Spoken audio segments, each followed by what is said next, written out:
Okay, तो फिर हम अपना पॉलिटी का बेसिक्स कुछ जान लेते हैं। लेक्चर सीरीज तो चल रही है बट कुछ एक बेसिक चीज़ों पे आपको कंफ्यूजन रहता है, सर ये आर्टिकल में और सेक्शन में क्या अंतर होता है, सर ये क्लॉज सब क्लॉज क्या होता है, उसके अलावा नेशन क्या है, स्टेट क्या है, राष्ट्र क्या है, इनमें कुछ डिफरेंस होता है।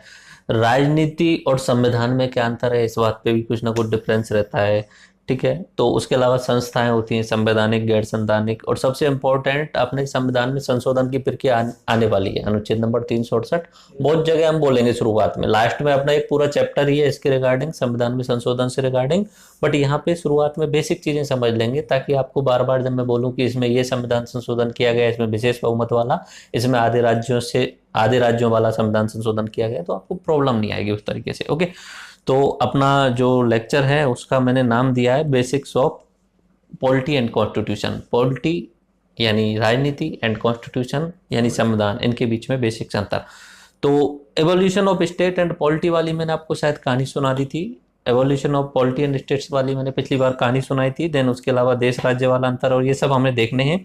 शुरुआत करते हैं पहली राजनीति वाली कहानी से, सब कुछ बेसिक से ही समझते हैं। जब समझ रहे हैं तो मैंने आपको एक कहानी सुनाई थी, आपको पहले पुराने वाले टाइम पे ही काफी बार भी सुना चुका हूँ उस चीज को। कबीला कल्चर थी पुराने टाइम पे, मत्स्य राज था, मछली राज था, या बोल सकते हो उसे एनिमल किंगडम बोल सकते हो, एनिमल किंगडम।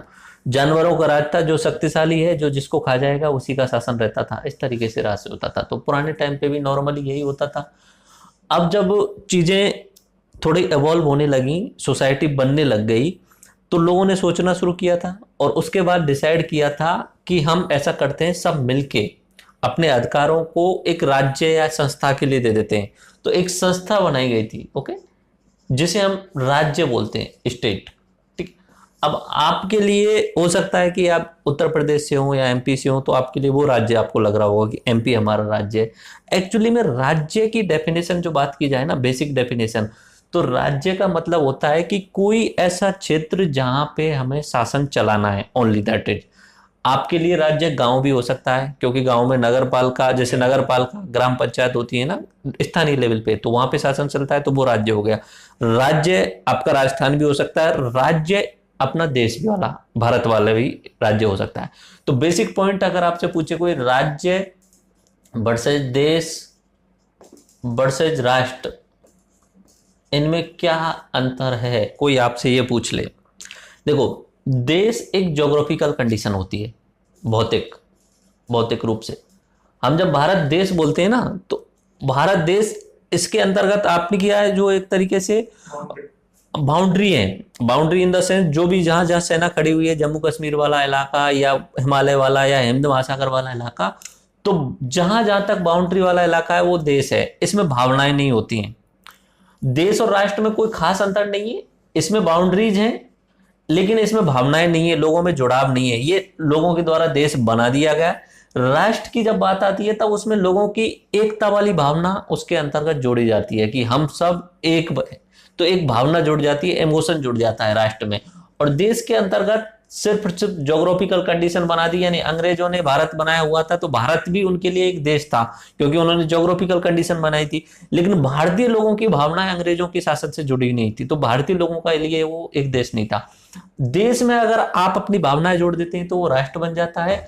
और सिर्फ शासन के हिसाब से अगर बात करें तो वो एक राज्य बन जाता है, स्टेट बन जाता है। ओके, और हम जब पॉलिटी जब पढ़ते हैं ना, तो देश और राष्ट्र ये शब्द कोई महत्व नहीं रखते, क्योंकि हमें प्रशासन की बात करनी होती है, प्रशासन की बात करनी होती है, संविधान की बात करनी हो, तो हम बार बार में स्टेट शब्द का यूज करते हैं। तो बेसिकली आपको स्टेट, नेशन एंड राष्ट्र का कोई हिंदी वर्ड में स्पेशल नहीं बोल सकता। देश का बोलेंगे आप कंट्री, एंड राष्ट्र का बोलेंगे नेशन। देश हुआ कंट्री, राष्ट्र हुआ नेशन। नेशन के साथ भावनाएं जुड़ रही हैं, कंट्री ज्योग्राफिकल है, ओनली भावनाएं नहीं जुड़ी हुई हैं, और राष्ट्र पब्लिक एडमिनिस्ट्रेशन कैसे करना है, उनका शासन कैसे चलाना है। इंडिया लेवल पे राष्ट्र है। yes. हम किसी राष्ट्र के अंतर्गत आ रहे हैं, हमारा देश भी है और हमारा राज्य भी है, तीनों चीज भारत के साथ में जुड़ रही हैं। बट पॉलिटी पढ़ेंगे जब हम इसी शब्द को यूज करेंगे, राज्य को। हम ये नहीं बोलेंगे कि भारत राष्ट्र में हमारा संविधान बना या भारत देश में, हम बोलेंगे भारत राज्य हमेशा। ओके, तो ये बात समझ में आ गई। अगर इसमें देखें आपने नोट्स में, आप देख लीजिए एक बार, देश, राष्ट्र और राज्य के बीच में मैंने यहाँ पे अंतर बताया गया है। तो ज्योग्राफिकल बाउंड्री होती है और उसके अंतर्गत नो इमोशंस होता है। राष्ट्र में एकता अखंडता की भावना का जुड़ाव होता है और सांस्कृतिक एकता भी जुड़ी हुई है, कल्चर भी जुड़ी हुई है होती है कि हमारा एक स्पेशल कल्चर है, जैसे आप हिंदू कल्चर बोल सकते हो, कल्चर वे में, रिलीजन वे में नहीं, कल्चर वे में। और राज्य क्या होता है, शासन को चलाने के लिए अर्जित क्षेत्र होता है, ओके, जिसकी पॉपुलेशन होती है और वहां पे शासन चलाया जाता है। वही कहानी जो मैं चला रहा था थोड़ी देर पहले कि ये गांव, इस गांव में मैं 100 घर मान के चल रहा हूं। एक सिद्धांत बताया था मैंने आपको, सामाजिक समझौते का सिद्धांत, वर्ल्ड हिस्ट्री में भी बताया था और पहले देश वाली जो लेक्चर बता चुका हूं मैं उसमें बताया था, सामाजिक समझौते का सिद्धांत। राष्ट्र या राज्य की अवधारणा कैसे आई ये मैंने आपको बताई थी। उसमें सब लोगों ने अपने अधिकारों को राज्य के लिए दे दिया, ठीक है, राज्य के लिए दे दिया, और यहाँ पे सामाजिक समझौते के आधार पे एक राज्य को हमारे ऊपर, खुद के ऊपर शासन करने के लिए उन्हें अथॉरिटी दे दी, ओके। लेकिन एक चीज सबसे बड़ी इश्यू होती है किसी भी पावर के पास में, जैसे ही पावर आती है तो वहां करप्शन आना शुरू हो जाता है। Power corrupts and absolute power corrupt absolutely. राज्य ऐसा तो है नहीं कोई अमूर्त चीज हो सकती है, राज्य भी लोग ही होंगे, लोगों के अंतर्गत निश्चित सी बात है भ्रष्टाचार होगा। तो ये राज्य का जो कॉन्सेप्ट है, यहां पे राज्य को कंट्रोल करने के लिए बहुत सारे नियम और रेगुलेशन बनाने पड़ते हैं, ठीक है, राज्य को और राज्य की जनता, राज्य यानी राज्य को चलाने वाली सरकार, ओके। तो उसको कंट्रोल करने के लिए सरकार कैसे बनेगी, ठीक है, और लोगों के लिए कौन कौन से मूल अधिकार रहेंगे, मूल कर्तव्य रहेंगे, ये अपने संविधान में आता है। अब जैसे अब पूछे कोई संविधान और राजनीति में कोई अंतर बताइए, बेसिक पॉइंट संविधान एंड इधर की साइड में मैं पूछ लूं आपसे राजनीति में कुछ अंतर बताइए, आप जब पढ़ते हैं तो बताइए क्या अंतर हो सकता है। संविधान तो एक बिल्कुल लिखित दस्तावेज है, यस, और राजनीति में कोई ऐसी ज्यादा लिखित चीजें कुछ कम है, ज्यादा चीज वैसी आउट है, आउटसोर्स ज्यादा है। यस, कुछ एक चीजें सही है। संविधान हमने नियम बनाए, उन प्रावधानों एवं नियमों का संग्रह जो किसी देश के शासन के लिए अनिवार्य होते हैं, वो क्या हो गया संविधान। हमने एक किताब बनाई, ठीक है, उस किताब में सारे नियम लिख दिए, 395 अनुच्छेद है, जितने भी अनुच्छेद हैं आगे पीछे बढ़ करके, तो वो एक किताब में लिख दिए। इन सभी अनुच्छेदों का या संसद के द्वारा बनाए गए कानूनों का, साथ साथ में सुप्रीम कोर्ट, हाई कोर्ट के द्वारा सुनाए गए जो निर्णय हैं, उन सब का व्यावहारिक रूप क्या कहलाता है, राजनीति, ठीक है। बेसिक अंतर ये, संविधान में सिर्फ थ्योरी है, प्रैक्टिकल कहां हो रहा है, राजनीति के अंतर्गत हो रहा है। संविधान में हमारे में लिखा है कि हमारा देश कैसा होना चाहिए, राजनीतिक पार्टियां कैसे होनी है, व्यवहारिक में सब कुछ यहाँ पे निकल के आ रहा है। देखिए अपने नोट्स में देखिए एक बार, कॉन्स्टिट्यूशन एंड पॉलिटी वाला मैंने दोनों में अंतर बताया हो, संविधान और राजनीति दोनों एक साइड में साइड दिख रहे होंगे। संविधान उन प्रावधानों का संग्रह है जिसके आधार पर किसी देश का शासन संचालन किया जाता है। राज्य व्यवस्था संविधान का व्यवहारिक रूप है, इसका प्रैक्टिकल फॉर्म है। जब संविधान को लागू किया जाता है तो उसके संबंध में उत्पन्न होने वाले मुद्दे, विषय और संस्थाएं राज्य व्यवस्था कहलाती हैं। संविधान से रिलेटेड कोई भी नया कोई केस आ रहा है, कोई विषय आ रहे हैं, या जो संस्थाएं बनाई जा रही हैं वो कहीं ना कहीं अपनी राज्य व्यवस्था के अंतर्गत आ जाएंगी। पॉलिटिकल जैसे पार्टी बना ली, किसी ने बीजेपी बना ली, किसी ने कांग्रेस बना ली, तो वो किसके अंतर्गत आ रही है, वो राज्य व्यवस्था या राजनीति के अंतर्गत आ रही है, ओके।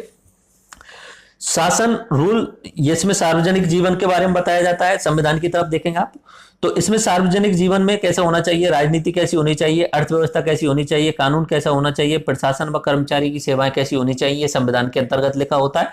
इन सब का प्रैक्टिकल जो होता है वो राज व्यवस्था के साथ में होता है। संसद के कानून, न्यायपालिका के निर्णय और संस्थाएं, ये सब प्रैक्टिकल फॉर्म में होती है। संस्थाएं भी, संस्थाएं इन द सेंस संसद है, कैग है, उसके अलावा जितने भी यूनिवर्सिटीज हैं या कोई सरकारी ऐसी जिसके सरकार द्वारा पैसा दिया जा रहा है, फंडिंग की जा रही है, वो सरकारी संस्थाओं के अंतर्गत आ जाती है राजस्थान में, ओके। जैसे कि एग्जाम्पल से समझ लेते हैं, एग्जाम्पल समझते हैं। आर्टिकल नंबर 17, आर्टिकल नंबर 17, अस्पृश्यता का अंत, आपको उन्मूलन करना है इस छुआछूत का। इस तरीके से संविधान के अंतर्गत लिख दिया गया कि आपको अस्पृश्यता का अंत करना है, सैद्धांतिक रूप से लिख दिया गया। अब व्यावहारिक रूप में तो ऐसा नहीं हो रहा है। संविधान में लिखने से वो काम थोड़ी चल रहा है, सामान्य गांव के लेवल पे तो फिर भी वहां पे भेदभाव हो रहा है। तो इसके लिए आपको कानून बनाने पड़ेंगे संसद के द्वारा, संसद के द्वारा आपको कानून बनाने पड़ेंगे। तो वो कानून किसके अंतर्गत आ जाएंगे? राजनीति के अंतर्गत। बीच बीच में सुप्रीम कोर्ट कोई निर्णय सुनाएगी, अगर किसी पे कोई जजमेंट लेके आएगी सुप्रीम कोर्ट, वो जजमेंट किसके अंतर्गत आ जाएंगे? अपनी राजनीति के अंतर्गत। जिससे क्या होता है कि ये व्यवहारिक रूप में संविधान लागू होता है। ये राजनीतिक ऐसा होता है। तो आर्टिकल 17 कहता है अस्पृश्यता दंडनीय अपराध है, ठीक है। व्यवहारिक रूप में हमें खुद को तय करना पड़ेगा। अच्छा, आर्टिकल 17 में नहीं लिखा है कि अनटचेबिलिटी है क्या, तो इसके लिए अस्पृश्यता की परिभाषा निश्चित करने के लिए कानून बनाना पड़ेगा। क्या दंड देना है, इसके लिए भी कानून बनानेगा। तो ये संसद द्वारा कानून बनाया जाएगा। इसके लिए 1955 में लेके आया गया था अनटचेबिलिटी निवारण, अस्पृश्यता निवारण अधिनियम या अनटचेबिलिटी एवोल्यूशन एक्ट 1955, ये लेकर के आए थे, ठीक है। उसके अलावा फिर 1989 में राजीव गांधी सरकार के समय लेके आए गए थे SC/ST अत्याचार निवारण एक्ट, ठीक है। ऐसे ही आप समझ सकते हैं आर्टिकल नंबर 19 का क्लॉज 1 सब क्लॉज 1, प्रत्येक नागरिक को विचार एवं अभिव्यक्ति की स्वतंत्रता है। तो व्यवहारिक रूप में न्यायपालिका के निर्णय या इंटरनेट से मौलिक अधिकार वाला जो निर्णय आता है वो सब इसमें आता है। आर्टिकल नंबर 19 ये अपना जो आपके लिए मूल अधिकारों के अंतर्गत आपको स्वतंत्रताएं देता है, 6 स्वतंत्रताएं देता है नॉर्मली। तो उनमें से जो होती है ना, आपको सोचने की, आपको अपने विचार प्रकट करने की ये स्वतंत्रताएं, इस तरीके से ये संविधान के अंतर्गत लिख दी गई। अब संविधान तो सिर्फ कुछ एक पन्नों में लिख के उस चीज को खत्म करके चला गया। अब वास्तविकता में वो कितना बड़ा है ये आगे आने वाले टाइम पे मैटर करेगा। मान लीजिए कि कोई महिला, जो मैंने आपको बता रहा था कि कोई भी व्यक्ति, आप में से ही कोई मान लीजिए अपना विचार रख देता है फेसबुक पे, और विचार में आप नरेंद्र मोदी जी को या अशोक गहलोत जी को, जो आपकी सरकार में, उनके खिलाफ में बहुत सारे गलत गलत बातें लिख देते हो या उनके नेगेटिव में लिख देते हो, ठीक है। भावनाएं भड़काने वाली बात नहीं लिखते हो, लेकिन उनकी आलोचना कर देते हो, और आलोचना करने के आधार पे तुरंत अगले दिन आपके घर में पुलिस आ जाती है और आपको पकड़ के ले जाती है और बोल देती है IT एक्ट 2000 के तहत यहाँ पे धारा नंबर 66 के अनुसार आपको पकड़ लेते हैं। इस तरीके से वो बोल सकती है। लेकिन अब इसी बात को लेकर के आप यहाँ पे आर्टिकल नंबर 19 में जो दिया है और आर्टिकल नंबर 32 में जो दिया है, आप अपने मौलिक अधिकारों के संरक्षण के लिए कोर्ट में जा सकते हो। तो फिर कोर्ट व्याख्या करेगी उस चीज की, क्या सच में आपने कई भावनाओं को भड़काया, तो आपको मौलिक अधिकारों में भी वृद्धि होती जाएगी धीरे धीरे करके। जब संविधान लागू हुआ था तब इंटरनेट नाम की कोई चीज नहीं थी, ठीक है। अब आर्टिकल नंबर 19 में यह शब्द एक तरीके से जुड़ गया है कि इंटरनेट पे अभिव्यक्ति की जो स्वतंत्रता है वो अपने संविधान में शामिल है, ठीक है। और ये सब किसके थ्रू जुड़ा? सुप्रीम कोर्ट के निर्णय के थ्रू जुड़ा हुआ है, ठीक है। तो अलग अलग जजमेंट आते रहते हैं, जिनके जैसे आर्टिकल नंबर 21 है, ठीक है, जीवन जीने का अधिकार। इसके अंतर्गत शुरुआत में तो लिख दिया गया जीवन जीने का अधिकार, ठीक है। बाद में बहुत सारे सुप्रीम कोर्ट के ऐसे निर्णय आए जब जीवन जीने के अधिकार को पहले इतना था, बाद में बढ़ाते गए, भाई आपको पॉल्यूशन फ्री जीवन जीना चाहिए। इस पे भी सरकार ने निर्देश दे दिया कि पॉल्यूशन फ्री जीवन होना चाहिए। दूसरा, आप नॉइज नहीं सुनना चाहते हैं किसी भी तरीके की, तो वो रोक से विदेश जाने का अधिकार इसी के अंतर्गत बढ़ा दिया गया, ठीक है। मेनका गांधी वाला जो केस था, तो बहुत सारे केस ऐसे रहे जिनके कारण आर्टिकल 21 में भी बढ़ोतरी हुई। वो सब किसके कारण हुआ? सुप्रीम कोर्ट के निर्णयों के कारण हुआ, या हो सकता है कि संसद कानून बना दे, ठीक है। इस तरीके से 3 तलाक वाला जो नियम है उस पे सुप्रीम कोर्ट ने जजमेंट सुनाया कि यह संविधान सम्मत नहीं है। अब इस पे संसद ने कानून बना दिया। जो संसद कानून बना रही है, सुप्रीम कोर्ट जो निर्णय सुना रही है, या संस्थाएं जो काम कर रही हैं, वो सब किसके अंतर्गत आ रहा है? राजनीति के अंदर आ रहा है। और किताब में जो लिखा हुआ है सैद्धांतिक रूप में, वो सब किसके अंतर्गत आ रहा है? अपना संविधान के अंतर्गत। तो बेसिक चीज समझ में आई आपकी? संविधान में और राजनीति में क्या अंतर हुआ समझ में आ गया? संविधान एक तरीके से थ्योरेटिकल है एंड प्रैक्टिकल में उसका क्या हो रहा है? राजनीति में हो रहा है। और ये राजनीति वाले के कारण चीजें बढ़ती जा रही हैं। सुप्रीम कोर्ट के अलग अलग निर्णय आ जा रहे हैं, संसद के नए नए कानून आ जा रहे हैं। अब आपसे कोई पूछ ले अगर एग्जाम में कि ऐसा बताइए कि संविधान शक्ति का मानचित्र है, समझाइए। एक तरीके से नॉर्मल 2 नंबर का ऐसे पूछ ले, संविधान शक्ति का मानचित्र है तो समझाइए, तो आप कैसे समझाओगे? देखो, संविधान में राज्यों और केंद्र की शक्तियों का अलग अलग पृथक्करण का विवरण किया गया है। उसके अलावा PM, CM इन सब की शक्तियों के बारे में लिखा गया है। प्रशासनिक शक्तियों के बारे में लिखा गया है, DM, SDM की क्या शक्तियां हैं, न्यायिक शक्तियां सुप्रीम कोर्ट में जजों की क्या क्या शक्तियां हैं लिखी हुई हैं, जनता की शक्तियां भी लिखी गई हैं, यानी जनता के मूल अधिकार क्या हैं, और केंद्र और राज्यों की शक्तियां लिखी गई। अगर आपसे कोई बोल दे कि संविधान शक्ति का मानचित्र है, समझाइए किस तरीके से। तो पहले तो आप ये बताइए कि उसमें सभी जो पदाधिकारी हैं, जो संवैधानिक पद हैं, उनकी शक्तियों का वर्णन किया गया है, लोगों की शक्तियों का वर्णन किया गया है। सबसे इंपॉर्टेंट बात तो यही, लोगों की शक्ति, मूल अधिकार सबसे बड़ा बात है। ओके, उसके अलावा प्रशासनिक शक्तियों का और केंद्र राज्य की शक्तियों का यहाँ पे वर्णन किया गया है। ओके, आई बात समझ में। अगला नेक्स्ट पॉइंट में देखते हैं हम संस्थाएं। संस्थाएं हमारे पूरे एक लेक्चर सीरीज ही रहेगी और चल भी रही है अपनी। तो संस्थाओं में नॉर्मली दो तरीके से बोल सकते हैं हम, एक होती है संवैधानिक, एक होती है गैर संवैधानिक, कॉन्स्टिट्यूशनल एंड नॉन कॉन्स्टिट्यूशनल। एक अलग शब्द और आता है अनकॉन्स्टिट्यूशनल। तीन चीज होती हैं ये, तो तीन चीजें आप देखिए, अगर कोई संस्था बनी हुई है या तो वो संवैधानिक होगी या गैर संवैधानिक होगी। ठीक है, संवैधानिक को बोलेंगे कॉन्स्टिट्यूशनल, इसे बोलेंगे नॉन कॉन्स्टिट्यूशनल, और तीसरा जिसे बोलेंगे असंवैधानिक। ठीक है, असंवैधानिक जिसे हम बोलेंगे अनकॉन्स्टिट्यूशनल। ठीक है, मतलब जो संविधान के हिसाब से नहीं है वो कौन सी हो गई, अनकॉन्स्टिट्यूशनल, जिससे का भारत में रहना ही असंभव है। अगर कोई भी चीज अनकॉन्स्टिट्यूशनल है वो तो रह ही नहीं सकती, क्योंकि उसे सुप्रीम कोर्ट जो अपने निर्णयों के अनुसार से हटा देगी। सारी चीजें संविधान के अनुसार ही होनी चाहिए, ये फिक्स है। संविधान की व्याख्या सुप्रीम कोर्ट करता है, सारी चीजें संविधान के अनुसार होनी चाहिए। अब बात कर रहे हैं संस्थाओं की। जिन संस्थाओं का उल्लेख संविधान के अंतर्गत किया गया है वो संस्थाएं हो जाती हैं संवैधानिक। संविधान में अनुच्छेद के द्वारा लिखा गया है कि आपको ऐसी संस्था बनानी है, तो वो कैसी हो जाती है, संवैधानिक। जैसे कैग, यूपीएससी। ओके, ठीक है, ये संस्थाएं जो है, चुनाव आयोग, इलेक्शन कमीशन, तो बहुत सारी संस्थाएं जो हमारी लेक्चर सीरीज चल रही है उसमें आपको देखने को मिल जाएंगी। ये सारी संस्थाएं जो होती हैं वो संविधान में वर्णित हैं। एक होती है गैर संवैधानिक। गैर संवैधानिक का मतलब अनकॉन्स्टिट्यूशनल नहीं है, नॉन कॉन्स्टिट्यूशनल है, तो वो संविधान के हिसाब से ही, लेकिन संविधान की किताब में वो लिखी नहीं गई है। आई बात समझ में, संविधान की किताब में नहीं लिखी है। सरकार को महसूस हुआ कि यार ये संस्था बनानी चाहिए हमें, तो वो तुरंत एक नई संस्था बना सकते हैं। जैसे कि आज के समय पे नीति आयोग है। ठीक है, नीति आयोग है, उसके अलावा हाँ ग्रीन नेशनल ट्रिब्यूनल है, बहुत सारी संस्थाएं हैं। जो लोकायुक्त भी अभी जो है वो संवैधानिक नहीं है, संवैधानिक बनाने का कोशिश की गई थी लेकिन अभी तक हो नहीं पाया, वो जो प्रस्ताव था वो पारित नहीं हो पाया। तो नीति आयोग वगैरह, जीएनटी, ग्रीन नेशनल ट्रिब्यूनल, अपने क्या चीज, योजना आयोग भी था इससे पहले, नीति आयोग से पहले था। ठीक है, तो ये सब क्या होती हैं, गैर संवैधानिक होती हैं, जो संविधान में नहीं लिखी है लेकिन सरकार ने बनाई है। इन गैर संवैधानिकों को भी हम दो भागों में बांट लेते हैं नॉर्मली, या तो इन्हें हम बांट लेते हैं, एक बना लेते हैं सांविधिक स्टैट्यूटरी, और एक बना लेते हैं हमें इन्हें कार्यकारी। कार्यकारी तो बहुत कम संस्थाएं मिलेंगी नॉर्मली, कार्यकारी को हम बोलते हैं एग्जीक्यूटिव। एक बार अपने मैप में देख लीजिए, देखो संस्थाएं जो होती हैं, संवैधानिक संस्थाएं, गैर संवैधानिक संस्थाएं।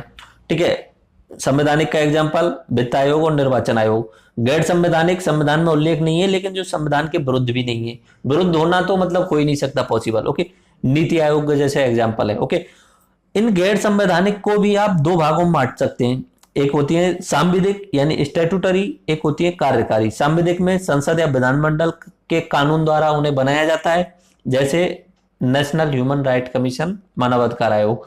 कार्यकारी एग्जीक्यूटिव जो होती है वो कार्यपालिका के आदेश द्वारा बनाई जाती है, नीति आयोग वगैरह। तो ये सांविधिक जो है वो बहुत सारी हैं। ठीक है, लेकिन कार्यकारी वगैरह बहुत कम बनाई जाती है, जैसे नीति आयोग, योजना आयोग, ये जो कार्यकारी आदेश से बनाए गए थे। तो ये समझ में आ गया। बेसिकली अगर कोई आपसे बोले संवैधानिक संस्था, गैर संवैधानिक संस्था, कार्यकारी संस्था या अपना ये सांविधिक संस्था यानी स्टैट्यूटरी संस्था, तो ये आप समझा सकते हो। स्टैट्यूटरी का मतलब क्या हुआ, जो संसद कानून द्वारा जिसे बनाएगी, संसद कानून द्वारा जिस संस्था को बनाएगी वो सांविधिक। एंड कार्यकारी, कार्यपालिका आदेश द्वारा, यानी प्रधानमंत्री के मन में आ गया कि मुझे बनाना है, मंत्रिपरिषद की अनुमति से, तो वो तुरंत बना सकता है। और संवैधानिक, गैर संवैधानिक आपको समझ में आ गया। तो ये संस्थाएं होती हैं चार प्रकार की, जो पूरी लेक्चर सीरीज जो है ना उसके अंतर्गत ये सारी चल रही है। ओके, देन संविधान के अंतर्गत बहुत सारी शब्दावली ऐसी हैं जिनको आपके बारे में आपको समझाना जरूरी है।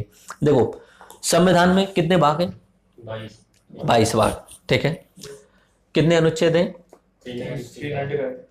ओरिजिनल संविधान के हिसाब से बात कर रहे हैं। ओके, कितनी अनुसूचियां हैं? 12 फिलहाल तो वैसे 8 फिलहाल 12 हैं बेटे, 8 थी शुरुआत में, और अनुसूचियां 12 इसलिए बोल दी क्योंकि 12 संख्या बढ़ गई है, वहां दिखती है। ठीक है, अनुच्छेदों की संख्या 395 से ऊपर नहीं दिखती है, इसलिए वो 395 बोलना पड़ा। ठीक है, भाग मैंने 22 ही बोले, वैसे 25 के आसपास हो गए, बट 22 ही रहते हैं। कुछ भाग जो बड़े हैं लेकिन वो 25 या 23 नहीं हुए हैं, 23 या 24 नहीं हुए हैं, दिखने में 22 ही दिखते हैं। ठीक है, तो संविधान के अंतर्गत 22 भाग हुए, 395 अनुच्छेद हुए, 12 अनुसूचियां हुई। ओके, पार्ट समझ में आ गया? पार्ट क्या होता है? देखो, संविधान को जब बनाया जा रहा था तो जो संविधान निर्माता थे उन्होंने दिमाग लगाया कि यार इतना सारा बड़ा सब कुछ शामिल करने वाले हैं तो आगे लोगों को प्रॉब्लम नहीं होनी चाहिए, इसलिए उन्होंने कुछ एक चीजों को ऐसे डिवाइड कर लिया। भाई सबसे पहले हम बात कर लेते हैं कि राज्य क्या मतलब है, राज्य के क्षेत्र कौन से रहेंगे, ये हम पहले भाग में बात कर लेते हैं। बोले ठीक है। दूसरे भाग में हम बात कर लेते हैं कि नागरिकता क्या मिलनी, नागरिकता कैसे मिलनी चाहिए, नागरिकता समाप्त करनी है तो कैसे समाप्त कर सकते हैं, तो दूसरे भाग में हमने नागरिकता की बात कर ली। तीसरे भाग में हमने बात कर ली कि लोगों के मूल अधिकार, यानी कुछ विशेष चीजें एक ही जगह पे इकट्ठी कर दी गई। ये क्या हो गया? उसका पार्ट हो गया, भाग हो गया। कुछ पार्ट ऐसे थे जो काफी बड़े थे। ठीक है, पार्ट नंबर 3 में मूल अधिकार हुए, पार्ट नंबर 4 में अपना हुआ मूल नीति निर्देशक तत्व, और नीति निर्देशक तत्वों के साथ में ही पार्ट नंबर 4 का में हमने जोड़ दिया मूल कर्तव्य। पार्ट नंबर 5 जब आता है, पार्ट नंबर 5 जो होता है वो बड़ा हो जाता है संघ का शासन करके, और उसके अंतर्गत फिर हमने चैप्टर बनाने पड़े, उसके अंतर्गत अलग अलग चैप्टर बनाने पड़े। भाग के अंतर्गत भी चैप्टर होते हैं, हर भाग में चैप्टर नहीं होते, ये बात ध्यान रखनी है। पहले भाग में कोई चैप्टर नहीं है, दूसरे में, यहां पे जब 5वां भाग आता है, 5वां भाग आता है तो उसमें राष्ट्रपति का चैप्टर अलग है, पीएम का चैप्टर अलग है, उसके अलावा संसद वाला चैप्टर अलग है। तो ये सब जो है वो पार्ट के अंतर्गत चैप्टर आते हैं। ये बात समझ में आई? पार्ट के अंतर्गत क्या होता है? चैप्टर। हर पार्ट में चैप्टर नहीं होता है। नॉर्मली आपको पार्ट याद रखना है, भाग याद रखना है। अब हर भाग के अंतर्गत, ठीक है, अब यहां पे जैसे पहले नंबर के भाग में हमने बात कर ली कि हमें संघ एवं राज्य क्षेत्र के बारे में बात करनी है, तो पहले नंबर पे हम बात करेंगे संघ का नाम क्या है, संघ का नाम क्या है और संघ का सीमा क्या है, इस तरीके से बात करेंगे। किसी को हमें दूसरे को शामिल करना है तो कैसे शामिल कर सकते हैं। तीसरे में हम बात करेंगे कि नाम परिवर्तन करना है, सीमाओं को बढ़ाना है या घटाना है, तो हम इसमें बात करेंगे। चौथा भी इस तरीके से कि 368 में इन्हें शामिल नहीं किया जाएगा, अनुच्छेद 368। ये तो बाद में की बात है, ये तो लेक्चर्स में देखेंगे। बट हर भाग को हमने किस में बांट दिया? अनुच्छेदों के अंतर्गत बांट दिया। किसके अंतर्गत बांट दिया? अनुच्छेद। अनुच्छेद यानी आर्टिकल। ठीक है, एक शब्द आता है सेक्शन। सेक्शन यानी धारा। ठीक है, अपना एक इंडियन पिनल कोड है, भारतीय दंड संहिता, अंग्रेजों के समय 1860 में बना था। आज भी वो पूरा का पूरा लागू है, 95% से ज्यादा। ठीक है, कुछ एक धीरे धीरे बदलाव हो गए। तो अंग्रेजों ने जो हमारे लिए कानून बनाए थे वही लागू है। संविधान अंग्रेजों वाला नहीं है, कानून की सजा कैसे देनी चाहिए इंडियन पिनल कोड में, उस इंडियन पिनल कोड के अंतर्गत धाराएं होती हैं। ठीक है, उस इंडियन पिनल कोड के अंतर्गत क्या होती है? सेक्शंस होते हैं। और अपने संविधान के अंतर्गत भाग के अंतर्गत क्या होते हैं? अनुच्छेद होते हैं। आगे बात समझ में? हर भाग में कुछ ना कुछ अनुच्छेद होंगे। यहाँ पे 5 नंबर से लेके अपना 11 नंबर तक अनुच्छेद दूसरे वाले में नागरिकता कैसे प्रदान करनी है। उसके बाद में 12 नंबर से लेके और 32 नंबर तक यहाँ पे अपना किस में आ जाता है? 32 नहीं है, 35 तक है, 35 तक एक्चुअली में। ठीक है, 32 लास्ट उसमें दिखता है, 35 तक है। तो 12 से 35 तक जो है वो अपना भाग नंबर 3 में आ जाता है, मूल अधिकारों में। फिर आगे से 36 से लेके 51 तक जो आता है अपना डीपीएसपी के अंतर्गत आ जाता है। तो ये अनुच्छेद होते हैं हर भाग के अंतर्गत। अब ऐसा होता है कि कुछ अनुच्छेद इतने बड़े हो जाते हैं जो एक ही चीज में, एक ही अनुच्छेद में शामिल नहीं हो सकते। तो उन अनुच्छेदों के अंतर्गत हमें क्लॉज बनाना पड़ता है। क्लॉज को हम हिंदी में बोलते हैं परंतुक। क्लॉज को हम क्या बोलते हैं हिंदी में? परंतुक। मान लीजिए कि अनुच्छेद नंबर आपका है 39। ठीक है, 39 के अंतर्गत अलग अलग भाग बनाए गए हैं 39 के अंतर्गत। तो वो 39 का ए इस तरीके से, एक चीज ध्यान रखना, आपको अगर कहीं पे भी इस तरीके से दिखे 39 ए और इस तरीके से बी, इस तरीके से। तो पहला होता है परंतुक, जिसे हम बोलते हैं क्लॉज, ठीक है, और दूसरा होता है sub clause.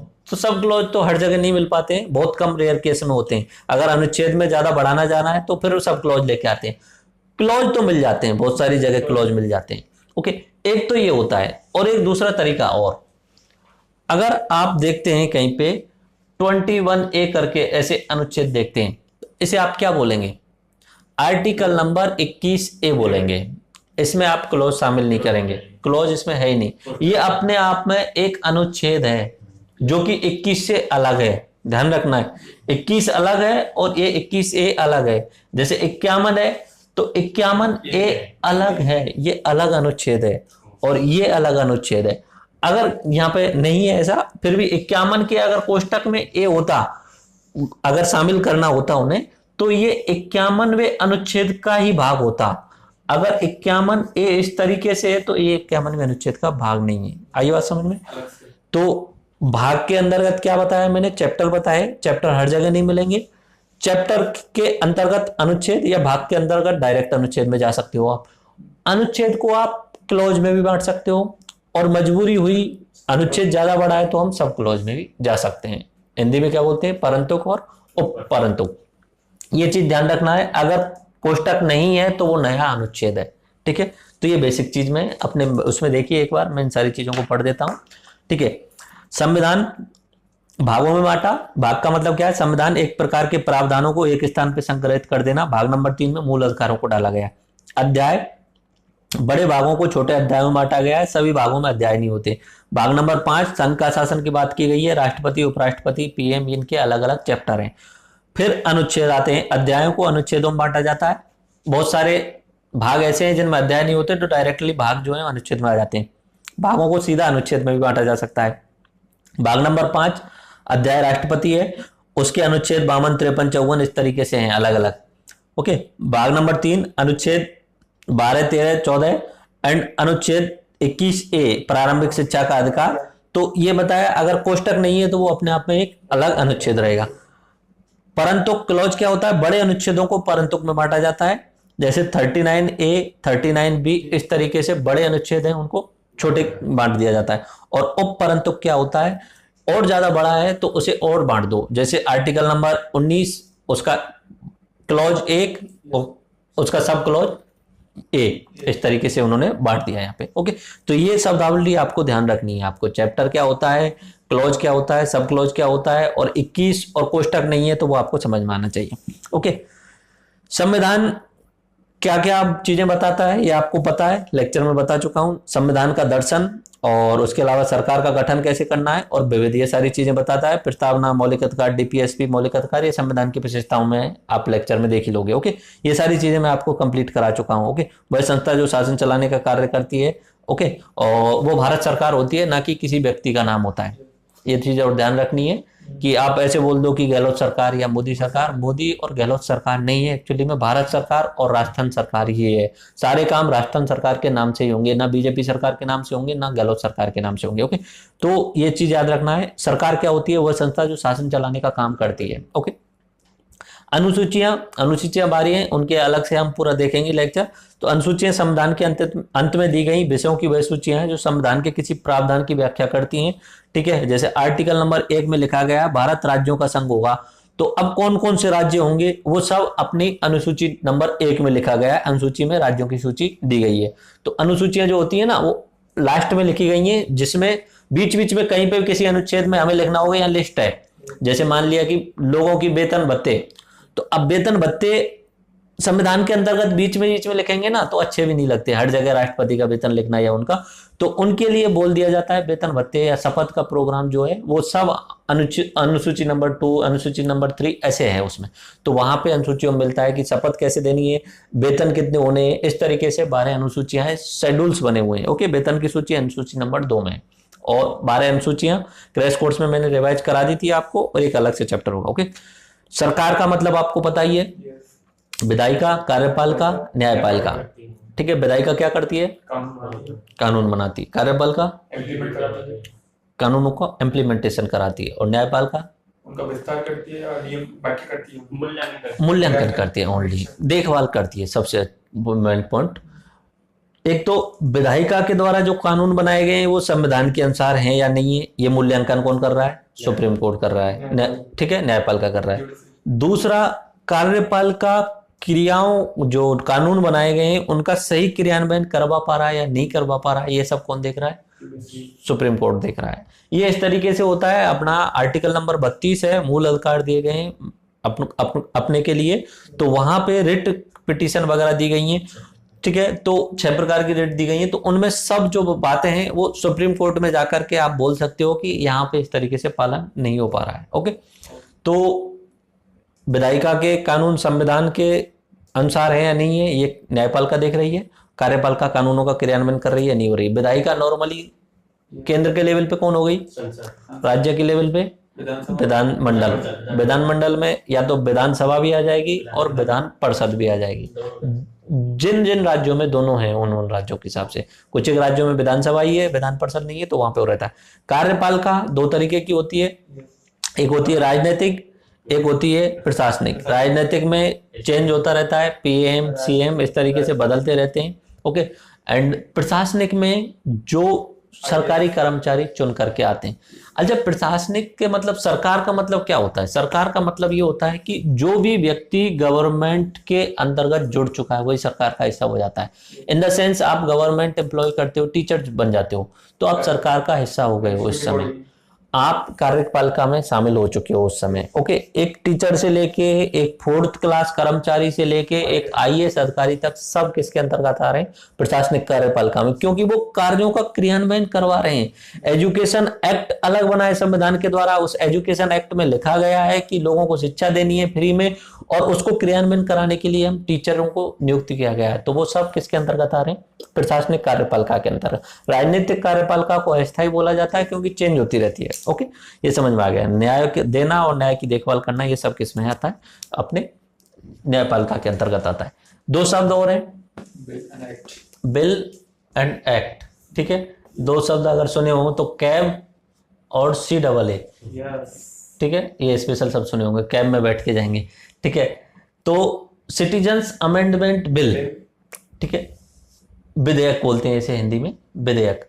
Citizens amendment act यानी कानून। विधेयक का मतलब होता है कि सरकार द्वारा कोई प्रस्ताव लाया जाता है, ड्राफ्ट लाया जाता है, मसौदा लाया जाता है, और उसे राज्यसभा या लोकसभा के अंतर्गत प्रस्तुत किया जाता है, उनके सामने रखा जाता है।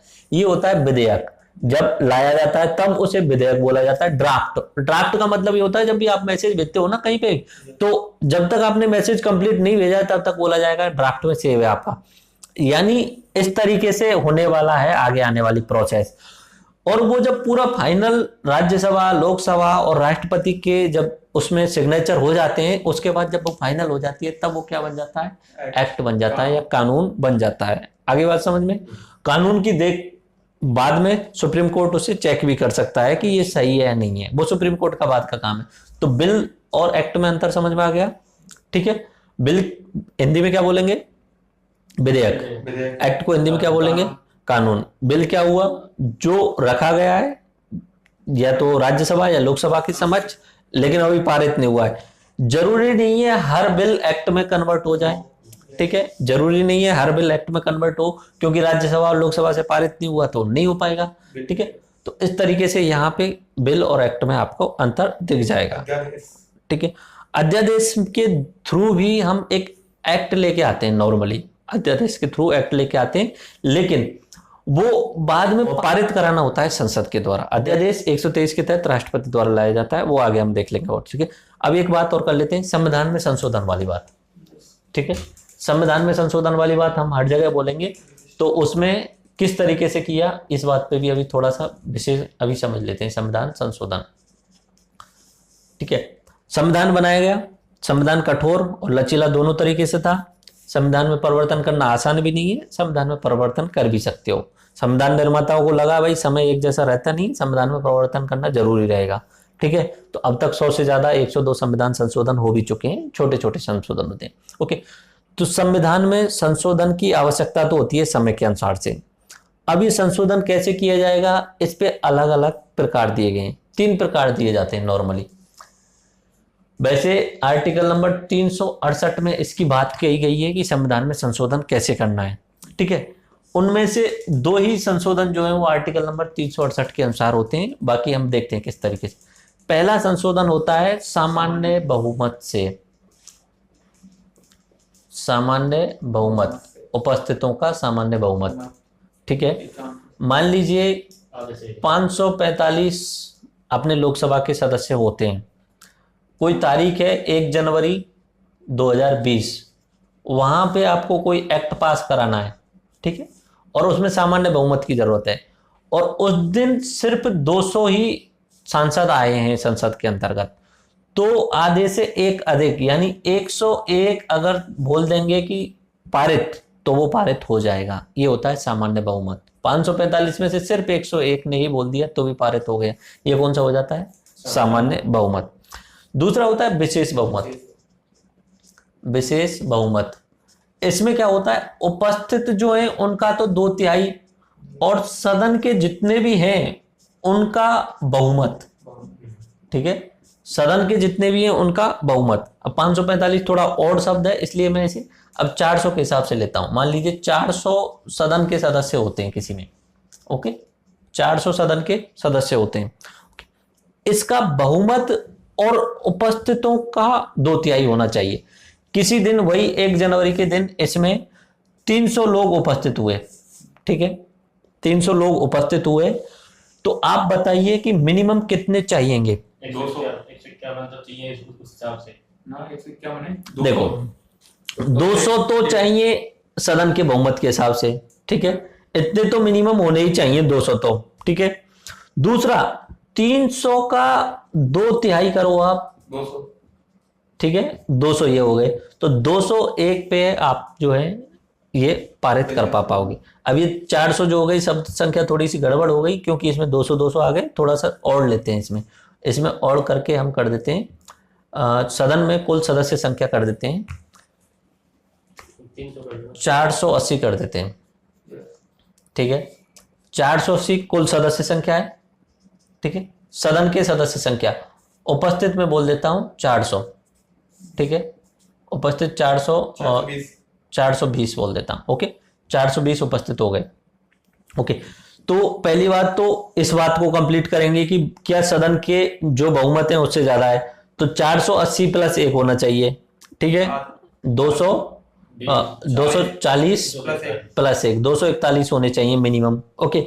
दूसरा ये जो 420 आए हैं इनका 2/3 बहुमत होना चाहिए, 2/3 का बहुमत यानी 2/3 से 1 ज्यादा होना चाहिए, ओके, ठीक है। तो 420 × 2 3 तो कितना, तो 14 × 2 280, ये 2/3 हो गया, ठीक है। जो ज्यादा है वो मिनिमम मानी जानी चाहिए, जो ज्यादा है वो मानी जानी चाहिए, दोनों ही कंडीशन होनी चाहिए। लॉजिकल रीजनिंग में यही पढ़ा होगा आपने, दोनों ही कंडीशन पूरी होनी चाहिए। एंड है ये, और नहीं है, या नहीं है, एंड है, ये भी कंडीशन पूरी होनी चाहिए और ये भी कंडीशन पूरी होनी चाहिए। तो ये वाली कंडीशन जा रहा है तो ये कंडीशन पहले पूरी होनी चाहिए। कहते हैं 450 सदस्य हैं और उपस्थित 350 हैं, और 350 के 2/3 लोगों ने 350 में से 250 लोगों ने वोट कर दिया एक्ट के पक्ष में, तो आप बताइए कि पारित हो सकता है क्या? 200 अनुमान लगा के बताइए। हो सकता है, हो सकता है। पहले तो इसका आधा देखो, ये कंडीशन कंप्लीट हो रही है कि नहीं हो रही है? 25 + 1 226 हो रहा है, ये हो गया अपना 25 + 1 ठीक है, 226। इसका 2/3 कीजिए, ये 260 करना पड़ेगा, 360 ताकि उस हिसाब से पड़ेगा। 360 का 2/3 कीजिए, 12 3 36, 12 दूनी 24, 240 हुआ, यानी 241 होने चाहिए, इसमें 226 वाला, तो 240 ज्यादा है तो ये कंप्लीट पूरी होनी चाहिए, तो ये हो जाएगा, ओके। इनमें से जो भी ज्यादा हो वो मिनिमम होना चाहिए। अगर मान लीजिए यहाँ पे सदस्य जो थे वो 360 की बजाय 160 आए, 160 तो नहीं बोलेंगे, 360 की बजाय यहाँ पे आए 270 हुए, ठीक है, 270 हुए। 270 में से 200 30 लोगों ने इसके पक्ष में वोट दे दिया तो क्या पारित हो जाएगा? हो जाएगा। हो जाएगा ना? यस। हो जाएगा 230 पे ही, क्योंकि इधर ये बहुमत पूरा हो रहा है यस। और इसका भी 2/3 से अधिक हो रहा है। 270 का 2/3 927 कम होगा। 227 200 9 3 27 एंड 2 120 180 180 हुआ, तो 2/3 180 हुआ और यहाँ पे 226, जबकि वोट 230 दे रहे हैं, तो ज्यादा कौन सी है? ये वाली है। इसको पार कर गए तो ये पारित हो जाएगा। आगे बात समझ में? ये होता है विशेष बहुमत, ठीक है। और एक होता है अपना विशेष बहुमत के साथ में आधे राज्यों का समर्थन, आधे राज्यों की सहमति। ओके, तो उसमें क्या होता है, ये विशेष बहुमत हुआ और फिर आधे राज्यों की सहमति। उसमें एक चीज हो रहा है, आधे राज्यों +1 नहीं है, उसमें आधे राज्य ही काफी है, ठीक है। 28 राज्य हैं तो 14 राज्य ही हो जाएं शामिल, तो 14 राज्य होते ही वो पारित मान लिया जाएगा। ओके, अब अपने उसमें देख लीजिए एक बार, संविधान में 3 तरीकों से संशोधन किया जा सकता है। सामान्य बहुमत, विशेष बहुमत से, तीसरा विशेष बहुमत और आधे राज्यों के विधानमंडल के अनुमोदन से। सामान्य में कोरम पूर्ति के बाद उपस्थित एवं मतदान करने वालों का बहुमत। एक चीज याद रखना है, सामान्य में भी यहाँ पे मैं पॉइंट ध्यान रखना है, कोरम पूर्ति। कोरम पूर्ति का मतलब होता है जितने भी सदन के सदस्य हैं उनका 10%, ठीक है, ये कोरम पूर्ति होता है। इतने तो मिनिमम होने ही चाहिए, ओके। और विशेष बहुमत में सदन की कुल सदस्य संख्या का बहुमत तथा उपस्थित एवं मतदान करने वालों को 2/3 बहुमत, ओके। एंड आधे से अधिक राज्यों की शब्दावली नहीं है तीसरे वाले में, ध्यान रखना। एक चीज है कि जो मैंने मेथड नंबर बी और मेथड नंबर सी बताए, यानी विशेष बहुमत और विशेष बहुमत प्लस आधे राज्य, ये ही आर्टिकल नंबर 368 के अंतर्गत आते हैं, ओके। यही आर्टिकल नंबर 368 के आता है। बाकी जितने भी होते हैं ना, वो सामान्य बहुमतों को संविधान संशोधन के रूप में नहीं लिया जाता है उन्हें, ठीक है। आगे बात समझ, वो संविधान संशोधन नहीं माने जाएंगे। सामान्य बहुमत होने वाले संसदों का उल्लेख 368 में नहीं है। अनुच्छेद 368 की प्रक्रिया के तहत होने वाले संविधान संशोधनों को संविधान संशोधन के रूप में नहीं गिना जाता है। संशोधन जो हो रहे हैं वो संविधान संशोधन नहीं बोले जाएंगे, ओके। आगे बात समझ में, पहले नंबर वाले, ओके। उसके बाद में ये बात आपको समझ में आई गई। एंड एक चीज आप देख सकते हैं, तो नीचे की साइड में चलते हुए आप देख सकते हैं कि जो संविधान संशोधन हुए हैं अब तक, उनके बारे में मैं आपको बता देता। इंपॉर्टेंट कितने हुए हैं, बाकी संविधान संशोधन का पूरा लेक्चर होगा। तो आज के समय पे कुल मिला के जो है वो 125 बिल जो है वो प्रस्तुत किए जा चुके हैं लोकसभा और राज्यसभा के बीच में, और उनमें से 103 जो है वो संविधान संशोधन हो चुके हैं अब तक।